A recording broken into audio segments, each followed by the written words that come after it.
It is Ernest Hale, your relationship coach. Listen carefully.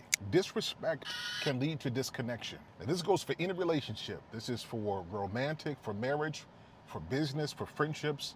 Disrespect can lead to disconnection. And a lot of the people I coach and see are very disrespectful in the way that they treat people. That they are uncontrolled in terms of what they say. They'll say anything. Let them get a little bit upset, or let there be a misunderstanding. And all the love and praise that was once heaped upon the person that they cared about is completely incinerated through their words of disrespect. How many marriages are on here? Well, one of you or both of you have disrespectful mouths. You will say anything to your spouse. You will call them all kind of names and then swear you didn't. Or if they tell you that what you said impacted them, you'll manipulate them and make them seem like they're overreacting to the fire you created. How many friendships, people who used to be friends for years, have blown up a friendship because they couldn't humble themselves to admit that their disrespect is what led to disconnection. And instead of them dealing with the honesty of what they've created, they'll say things like, sometimes God cuts people off. And while that is true, while it is true that sometimes God will cut people off, sometimes it's you who burn the bridge. We could try to make this a spiritual thing and say,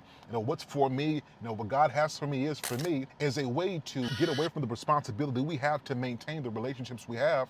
But there are some bridges we burn that God didn't burn, and neither did he tell you to light a fire to it. But because you were disrespectful in the way that you communicate, you're disrespectful when you get upset or there's a misunderstanding, you allow your disrespect to cause you to create disconnections with people who you are going to need later in life.